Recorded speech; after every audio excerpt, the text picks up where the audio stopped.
नमस्कार। आज हम पढ़ने जा रहे हैं सीएनसी मशीन एंड ऑटोमेशन में सीएनसी मशीन की समस्याएं। ये चैप्टर 5 में है और सीएनसी मशीन की समस्याएं हैं ये। तो सबसे पहले हम ये जानते हैं कि समस्याएं होती क्या हैं। तो भाई देखिए, हर चीज़ में समस्या होती है, कहीं ना कहीं प्रॉब्लम्स क्रिएट होती हैं। तो उसी तरीके से हम जो कंप्यूटर न्यूमेरिक कंट्रोल मशीन प्रयोग कर रहे हैं उसमें भी विभिन्न प्रकार की समस्याएं होती हैं। तो इन समस्याओं को समाधान के लिए हमें विभिन्न प्रकार के कार्यों को करना पड़ता है जिससे कि ये समस्याएं रिजॉल्व हो जाए। तो सबसे पहली चीज़ है कि सीएनसी मशीन में समस्या विभिन्न कारणों से होती है। अब कारण कौन कौन से हैं इसी चैप्टर में हम लोग को समझना है और पढ़ना है। पहला है विविध कारण में विद्युतीय कारण मतलब इलेक्ट्रिकल रीज़न, यांत्रिक कारण मीन्स मैकेनिकल रीज़न, या इलेक्ट्रॉनिक कारण इलेक्ट्रॉनिक्स रीज़न हो सकता है। तीन कारण यहाँ पर आपको जो बताए जा रहे हैं ये हैं आपके इलेक्ट्रिकल रीज़न, मैकेनिकल रीज़न और इलेक्ट्रॉनिक्स रीज़न। कभी कभी समस्या कंप्यूटर से भी संबंधित होती है। भाई समस्या है तो वो कंप्यूटर अगर लगा है तो उसमें भी समस्या होगी, चाहे वो हार्डवेयर प्रॉब्लम होगी या सॉफ्टवेयर प्रॉब्लम होगी। तो हम यहाँ पे पढ़ रहे हैं सीएनसी। तो सीएनसी का मतलब ही होता है कंप्यूटर न्यूमेरिकल कंट्रोल। तो कंप्यूटर न्यूमेरिकल कंट्रोल की समस्या अगर होगी तो वो कंप्यूटर से भी संबंधित होगी, मैकेनिकल के पार्ट से भी संबंधित होगी, इलेक्ट्रिकल से भी संबंधित होगी या इलेक्ट्रॉनिक से भी संबंधित होगी। तो आइए पढ़ते हैं इसमें। सीएनसी मशीन में फॉल्ट। यहाँ पर फॉल्ट का मतलब होता है बेटा समस्या। फॉल्ट को समझते हैं हम लोग क्या कहते हैं, समस्या।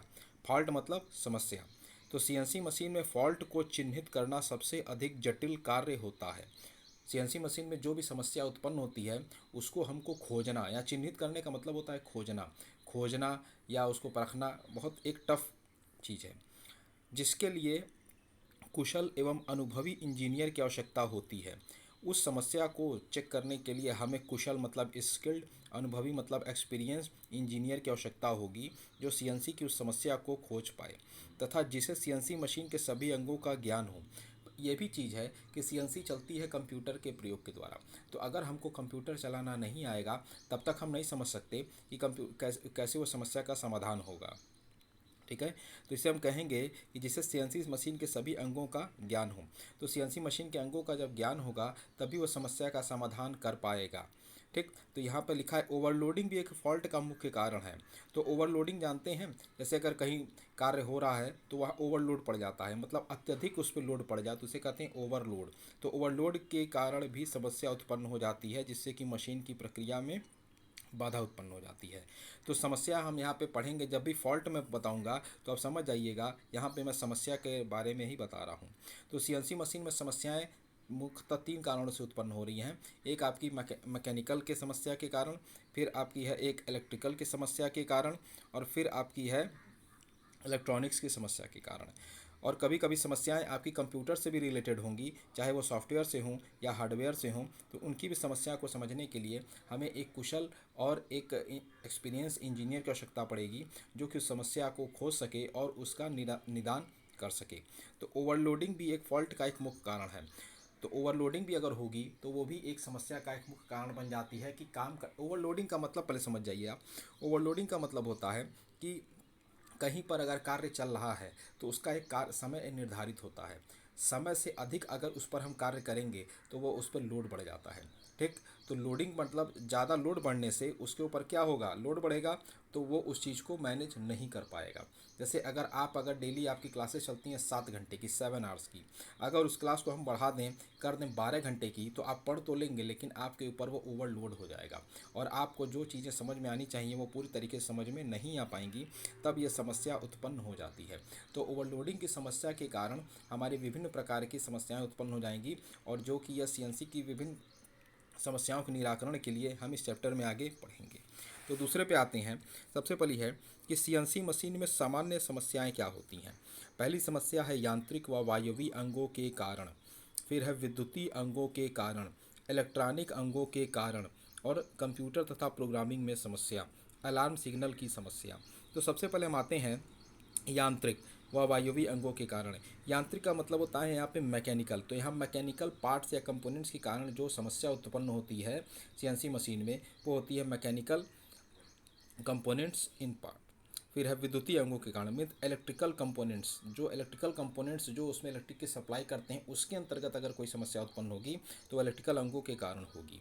इलेक्ट्रॉनिक अंगों के कारण समस्या, अगर इलेक्ट्रॉनिक्स के कंपोनेंट्स के कारण कोई समस्या उत्पन्न होती है, जैसे कि प्रिंटेड सर्किट बोर्ड में कोई सर्किट में किसी में समस्या होगी तो वह इलेक्ट्रॉनिक समस्या के अंतर्गत आएगी। कंप्यूटर तथा प्रोग्रामिंग की समस्या, अब देखिए यहाँ पे कंप्यूटर है तो कंप्यूटर और प्रोग्राम, तो कंप्यूटर का मतलब कि इसमें हार्डवेयर भी है और सॉफ्टवेयर भी है, लेकिन प्रोग्रामिंग जो हमारी होती है बेटा वो होती है हमेशा सॉफ्टवेयर के अंतर्गत। तो प्रोग्रामिंग अगर समस्या आएगी तो वो सॉफ्टवेयर के अंतर्गत आएगी, और कंप्यूटर की समस्या है तो वो सॉफ्टवेयर और हार्डवेयर दोनों की समस्या के लिए मानी जाएगी। अलार्म सिग्नल की समस्या, अलार्म सिग्नल का मतलब कि हम देखते हैं जैसे जिस प्रकार हमारा मोबाइल है, अगर उसमें किसी प्रकार का बैटरी बंद होता है या चल धीरे धीरे कम होने लगता है तो हमको एक अलार्म देखने लगता है कि ये बैटरी इज़ लो, आप इसको जल्दी से रिचार्ज करिए। तो इसका मतलब यही हुआ कि उसी प्रकार से हमारे सीएनसी मशीन में भी एक अलार्म सिग्नल होता है, जो जैसे समस्या उत्पन्न होती है वो आपको एक इंडिकेशन देने लगता है कि यह समस्या इस फेज से आ रही है या इस पैनल में आ रही है, तो जिससे कि आप उस समस्या का निदान कर सकते हैं। ठीक है, तो यहाँ ये 5 प्रकार की समस्याओं का निर्धारण है। पहला है मैकेनिकल कंपोनेंट्स के कारण, फिर इलेक्ट्रिकल कंपोनेंट्स के कारण, फिर इलेक्ट्रॉनिक्स कंपोनेंट्स के कारण, फिर कंप्यूटर प्रोग्रामिंग की समस्या और अलार्म सिग्नल की समस्या।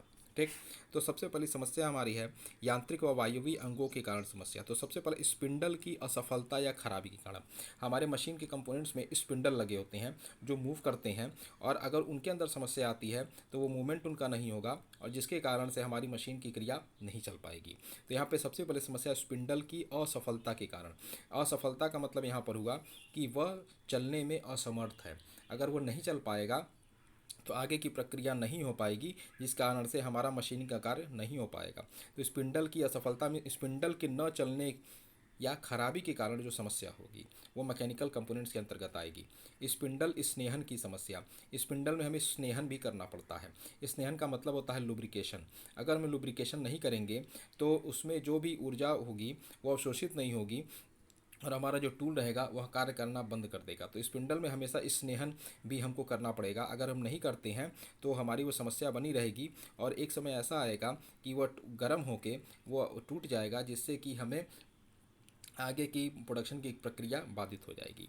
घुमाऊ यंत्रों के असफल, भाई हमारे मैकेनिकल के कंपोनेंट्स होते हैं तो उसमें विभिन्न प्रकार के घुमाऊ के यंत्र होते हैं। घुमाऊ यंत्र का मतलब कि रोटेटिंग, जो घूमते हैं जिनमें मोशन होता है वो हमारे क्या कहलाते हैं, घुमाऊ यंत्र, मीन्स रोटेटिंग एलिमेंट्स। वो अगर वो बंद हो जाते हैं तो हमारी समस्या और उत्पन्न हो जाएगी, जिसके कारण से हम कह सकते हैं कि दिक्कत आ जाएगी। ऑटोमेटिक टूल चेंजर के कारण, हम अभी आपको क्लास में पढ़ाई भी थी जूम क्लास में कि ऑटोमेटिक टूल चेंजर क्या होता है। ऑटोमेटिक टूल चेंजर होता है जिसमें हम ऑटोमेटिक तरीके से टूल को चेंज कर सकते हैं। उसमें एक ड्रम या मैगजीन होती है जिसमें टूल को हम जिस टूल को यूज़ कर लेते हैं उसको यूज़ करने के बाद ड्रॉप करेंगे और उसमें दूसरे ही टूल को फिर हम फिक्स कर लेंगे, जिससे कि आगे की प्रक्रिया चलती रहेगी। ऑटोमेटिक टूल चेंजर के यूज करने से ये फ़ायदा होता है कि इसमें समय की बचत होती है और एक्यूरेसी के साथ प्रोडक्शन का कार्य होता है। एक्यूरेसी के साथ प्रोडक्शन का क्या होगा, कार्य होगा। तो ऑटोमेटिक टूल चेंजर के द्वारा क्या होता है कि सुविधाजनक तरीके से टूल चेंज होता रहेगा और जिस प्रकार से प्रोग्रामिंग हमको मिलती जाएगी उसी प्रकार से टूल भी चेंज होता जाएगा। लेकिन ये क्या है, टूल चेंजर के कारण मतलब कि यहाँ पे दिक्कत क्या आएगी कि ऑटोमेटिक जो टूल चेंजर का हम प्रयोग कर रहे हैं उसमें अगर बाई चांस टूल चेंज करने में दिक्कत है या प्रोग्रामिंग उसको सही तरीके से नहीं मिली है, तब वो वहाँ पे रुक जाएगा और वहाँ पे दिक्कत उत्पन्न होगी। फिर एक गियर शिफ्ट यंत्रावली के कारण, भाई मैकेनिकल कंपोनेंट्स होते हैं उसमें गियर लगे होते हैं। हमको सभी लोग को पता है कि गियर एक पावर ट्रांसमिटिंग डिवाइस है जो एक स्थान से दूसरे स्थान पर पावर को ट्रांसमिट करती है। शक्ति का पारेषण एक स्थान से दूसरे स्थान तक करेगी। तो अगर उसके मैकेनिज्म में एक गियर दूसरे गियर से अटैच होता है तभी पावर ट्रांसमिट होती है। तो हो सकता है कि एक गियर के दांत दूसरे गियर के दांत से मैश ना कर रहे हों, तब भी वो दिक्कत क्रिएट हो जाएगी। और तो हम कह सकते हैं कि ऐसे स्थिति में वो कार्य नहीं कर पाएगा। तो ये जितनी भी समस्याएं हैं, स्पिंडल की असफलता, स्पिंडल स्नेहन की समस्या, घुमाऊ यंत्रों के असफल होने के कारण, ऑटोमेटिक टूल चेंजर के कारण, गियर शिफ्ट यंत्रावली के कारण, इन सारी समस्याओं सारी जो है ये मैकेनिकल अंगों के कारण उत्पन्न समस्याएं होती हैं और जिनका निराकरण समय से न करने पर हमारी उत्पादन की प्रक्रिया बाधित हो जाती है। ठीक, अब हम आते हैं बेटा अपने विद्युत अंगों के कारण जो समस्या उत्पन्न होगी। तो सबसे पहले समस्या है निम्न वोल्टेज समस्या। देखिए निम्न वोल्टेज समस्या हर जगह लगी होती है, जैसे आपके घरों में भी आपके यहाँ देखिए लोग कहते हैं लो वोल्टेज है, उसी प्रकार से हमारे सीएनसी में भी लो वोल्टेज की समस्या उत्पन्न हो जाती है, जिससे कारण से मशीन खराब हो जाती है। शॉर्ट सर्किट, भाई कहीं अगर विद्युत का प्रवाह कहीं हाई आ गया और फिर क्या है, आपके थोड़ी देर में जितने भी आपके एलिमेंट्स होंगे इलेक्ट्रिकल एलिमेंट्स वो जल जाते हैं। क्यों? शॉर्ट सर्किटिंग हो गई वहाँ पे। ठीक, विद्युत का प्रवाह तत्काल में आ गया, जिससे कारण से शॉर्ट सर्किट की प्रक्रिया हो गई। रिले सोलोनाइड के मोटर के असफल होने के कारण, जो मोटर होते हैं उसमें जो रिले लगी होती है, जो वायर होती है सोलोनाइड के ऊपर जो होती है, वो क्या होती है, वो ख़राब हो जाती है। अगर वो ख़राब हो जाती है तो विद्युत का प्रवाह मोटर तक नहीं हो पाएगा। अगर विद्युत का प्रवाह नहीं हो पाएगा तो मोटर चलेगा नहीं। अगर मोटर नहीं चलेगा तो सीएनसी की प्रक्रिया भी रुक जाएगी। मोटर के सर्वो ड्राइव की असफलता के कारण, मोटर के सर्वो ड्राइव, देखिए हम जानते भी हैं कि जितनी भी सर्वो ड्राइव होती हैं ये सारी हमारी आती हैं ड्राइविंग सिस्टम में, मीन्स चालन प्रणाली में। तो अगर चालन प्रणाली सही प्रकार से नहीं चल पाएगी विद्युत के कारण तो उत्पादन का कार्य बाधित होगा, जिस कारण से हमें विद्युत अंगों के पूरी तरीके से उनको चेक करना चाहिए और समय समय पर उनको हमको मेंटेन करके निरीक्षण करते रहना चाहिए, जिससे कि विद्युत की जितनी भी समस्या हैं, चाहे वो लो वोल्टेज की समस्या, शॉर्ट सर्किट की समस्या, रिले सोनोलाइड के मोटर की असफलता की समस्या और मोटर के सर्वो ड्राइव की असफलता की समस्या, ये सारी समस्याएं ट्रेस हो जाएंगी और समय पर इनका निदान करके हम अपने प्रोडक्शन को चला सकते हैं। अब इलेक्ट्रॉनिक अंगों के कारण क्या समस्या उत्पन्न हो रही है। देखिए सीएनसी मशीन में पीएलसी जो होता है, इसे हम लोग कहते हैं प्रोग्रामेबल लॉजिकल कंट्रोलर। पीएलसी क्या होता है? Programmable logical controller. यह एक नियंत्रण उपकरण के रूप में लगा होता है। नियंत्रण उपकरण का मतलब होता है आपका कंट्रोलिंग इक्विपमेंट। तो जो सीएनसी मशीन में पीएलसी लगा होता है, प्रोग्रामेबल लॉजिकल कंट्रोलर, यह एक कंट्रोलिंग सिस्टम के तरह कार्य करता है और ये उसमें उस चीज़ को हैंडल करता है। इस नियंत्रण निकाय में CPU, central processing unit, memory शक्ति मतलब मेमोरी की जो कैपेसिटी, इनपुट आउटपुट लगे होते हैं। इस जो भी आपका ये कंट्रोलिंग सिस्टम है, जो पीएलसी का जो कंट्रोलिंग सिस्टम है, इसमें सीपीयू भी होता है, मेमोरी कैपेसिटी, इनपुट आउटपुट लगे होते हैं, जो इन सारी चीज़ों को क्या करता है, हैंडल करता है। ठीक, फिर आते हैं सीएनसी में सतत संचरण। सतत का मतलब होता है कंटिन्यूअस, संचरण का मतलब होता है ट्रांसफॉर्मेशन। सीएनसी में सतत संचरण मतलब कि कॉन्टीन्यूअस आपका जो ट्रांसफ़र होगा पीएलसी के द्वारा ही होता है। सतत संचरण किसका हो रहा है? कंट्रोलिंग सिस्टम का। भाई अगर उसमें नियंत्रण सही प्रकार से नहीं हो पाएगा इलेक्ट्रॉनिक्स का, तो कैसे आप उसको चला पाएंगे? तो इसमें सतत संचरण पीएलसी के द्वारा, अगर पीएलसी बंद हो जाएगा तो इसमें सारी चीज़ें जो भी इलेक्ट्रिकल से संबंधित है, जैसे CPU, memory storage, input output की प्रक्रिया, ये सारी चीज़ें बाधित हो जाएंगी। तो हम ये चाहते हैं कि सतत संचरण पीएलसी का होता रहे, जिसके बाद वो अपनी क्रिया करता रहेगा। अगर ये बंद होता है तो सीएनसी भी बंद हो जाता है। मतलब पीएलसी के बंद होते ही सीएनसी भी बंद हो जाता है।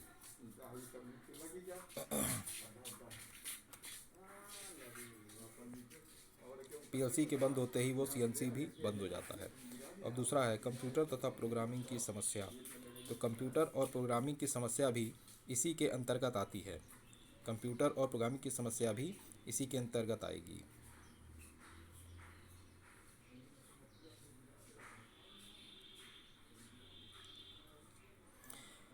तो ये सारी समस्याएं हमारी इलेक्ट्रॉनिक अंगों के कारण उत्पन्न होती है समस्या। तो हम जान गए कि पीएलसी अगर बंद होता है तो सीएनसी भी बंद हो जाएगा, और पीएलसी से कनेक्टेड आपके होते हैं सीपीयू, मेमोरी स्टोरेज, और आपके होते हैं इनपुट आउटपुट। तो ये मान के चलिए कि कंप्यूटर का सीपीयू जो होता है सेंट्रल प्रोसेसिंग, उसी प्रकार से हमारे मेमोरी होगा।